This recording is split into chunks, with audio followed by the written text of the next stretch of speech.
दोस्तों, कुणाल बोथरा ने अगले सप्ताह के लिए 2 शेयरों की सिफारिश की। आपको बता दें कि बाजार प्रकृति में अत्यधिक स्टॉक विशिष्ट बना रहेगा। दोस्तों, बेहतर निवेश निर्णय लेने में आपकी मदद करने के लिए रिचर्ड कोच के नियम हम आपको आगे बताएंगे। बाजार के उतार चढ़ाव से भ्रमित यहाँ 3 सेक्टर हैं, जिन पर एक्सिस सिक्योरिटीज बुलिश है। आज जीडीपी के आंकड़े जारी होने से पहले 400 अंक तक गिरे। Hello friends, good morning. चलिए जानते हैं स्टॉक मार्केट की दुनिया से जुड़े ताजा खबर। दोस्तों, स्वतंत्र बाजार विशेषज्ञ कुणाल बोथरा का कहना है कि अगले कुछ दिनों के लिए ट्रेंडिंग गतिविधि पिछले कुछ दिनों की तुलना में थोड़ी सुस्त होगी। आपको बता दें कि यह शायद संकेत दे सकता है कि हम सूचकांकों के लिए एक सीमा में आ सकते हैं। RIL वर्तमान में 2800 के आसपास है और इसका जीवन स्तर 2850 है।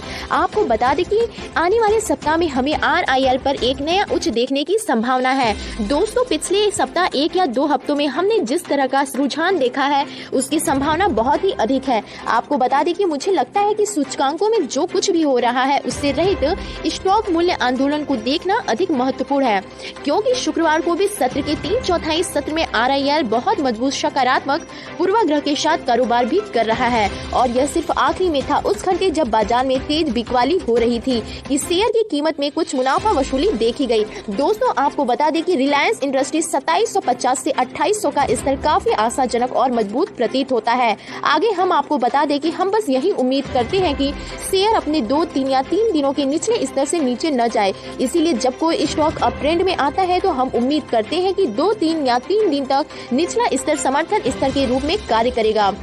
दोस्तों, आपको बता दें कि इसीलिए यह मानते हुए कि RIL का स्टॉक समर्थन स्तर को नहीं तोड़ता है तो हम उम्मीद कर सकते हैं कि स्टॉक जीवन भर के उच्च स्तर पर भी वापस आ जाएगा। दोस्तों, आपको बता दें कि इक्विटी बाजारों में एक समग्र सकारात्मक सप्ताह था, लेकिन व्यापक भावना काफी अस्थायी रही, क्योंकि आपको बता दें कि निफ्टी सकारात्मक नोट पर समाप्त होने से पहले 5 कारोबारी सत्रों के दौरान दोनों तरफ से घूमने लगा, जिससे कि ग्राहकों को काफी झटका लगा। सूचकांक ने खुद को 16,400 से 15,700 ट्रेंडिंग रेंज से बाहर निकलते हुए देखा, जो अपने तरीके से काफी व्यापक है। आपको बता दें कि इसे एक कम बैक का सामना करना पड़ा और एक सीमा में फिर से समेकित रह गए, यानी कि थोड़ी ही सीमा में ये पूर्ण रूप से अपने कार्य को कर रहे हैं।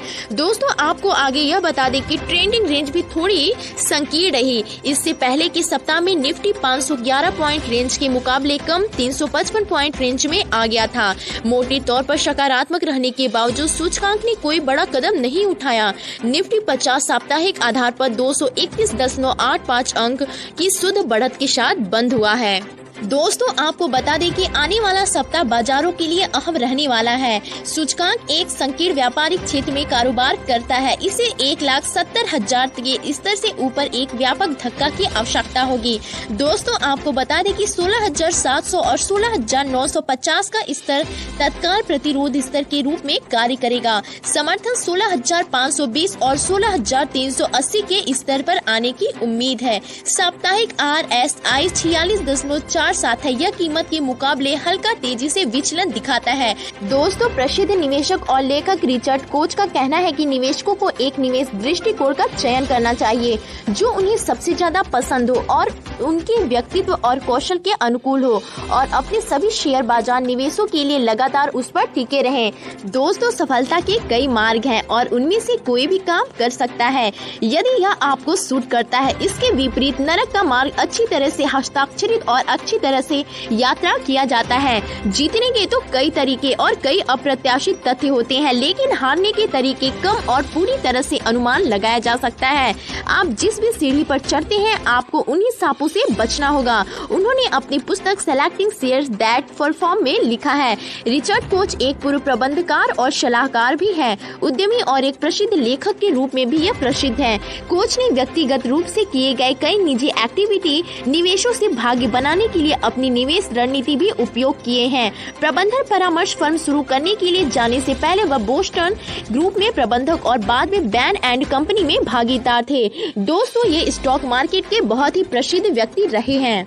दोस्तों आपको बता दें कि इक्विटी बाजार में भाग लेने वालों के लिए 2022 अब तक निवेश करने के लिए एक चुनौतीपूर्ण वर्ष साबित हुआ है। दोस्तों आपको आगे बता दें कि यूक्रेन में युद्ध और वित्तीय स्थितियों की वैश्विक तंगी ने महत्वपूर्ण अस्थिरता को जन्म दिया है, जिससे सभी देशों की अर्थव्यवस्था पूरी तरह से लड़खड़ा गई है। दोस्तों आपको बता दें कि सेंसेक्स 2022 में अब तक 4% की गिरावट के साथ अच्छी तरह से पकड़ने में कामयाब रहा है। आपको बता दें कि सेंसेक्स 2022 में अब तक 4% की गिरावट के साथ अच्छी तरह से पकड़ने में कामयाब रहा है। हालांकि अक्टूबर 2021 में अपने सर्वकालिक उच्च स्तर से निफ्टी ने 10% की गिरावट दर्ज की है। दोस्तों आपको आगे हम बता दें कि जबकि मिड कैप और स्मॉल कैप सूचकांकों ने क्रमशः 14 और 13% की गिरावट दर्ज की है। दोस्तों आज जीडीपी के आंकड़े जारी होने से पहले 400 अंक तक टूटा सेंसेक्स। दोस्तों भूसे के ढेर में सुई की तलाश मत करो, बस घास का ढेर खरीदो, यह जॉन बोगेल ने कहा था। दोस्तों मेरा अनुभव कहता है कि शेयर बाजार में 90% छोटे निवेशक अपना पैसा गंवाते हैं, तब जाके 10% बड़े निवेशक कमाते हैं।